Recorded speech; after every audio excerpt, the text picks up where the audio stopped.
அந்த ரூம்ல உட்கார்ந்து சோமடிட்டு இருந்தாலாம். ஆண்டவரே, பரிசுத்த ஆவியானவர் எனக்குள்ள ஊற்றுங்கப்பா, பரிசுத்த ஆவியானவர் என் மூலமாய் கிரியை செய்யட்டும் ஆண்டவரே அப்படின்னு சொல்லி அவள் சோமடிட்டு இருக்கு. அன்றைக்கு வானத்திலிருந்து பரிசுத்த ஆவியானவர் ஊற்றப்பட்ட பொழுதுல அந்த இடத்துல அக்கினி பற்றி எரிந்தது போல ஒரு காட்சி வெளியில இருக்கிறவங்களுக்கு தெரியுது.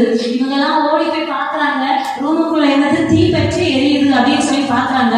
ஆனா உள்ள அந்த பிள்ளை ஜெபிச்சுட்டு இருக்கா, அது அறை பூட்டப்பட்டிருக்கிறது. கதவை உடைச்சு உள்ள பார்த்தா எந்த தீ இல்லைங்க. அந்த பிள்ளை அந்நிய வாசையின் அபிஷேகத்தினால நிரப்பப்பட்டு தேவனுக்காய் அக்கினியாய் ஊற்றப்பட்ட அந்த இடத்துல ஜெபிச்சுட்டு இருக்கா. ஹல்லேலூயா, ஹல்லேலூயா. அந்த சின்ன பிள்ளை மூலமா மகாராஷ்டிராவில் அந்த வருஷங்கள் ஒரு எழுப்புதல் ஆண்டவர் கட்டளையிட்டாரு.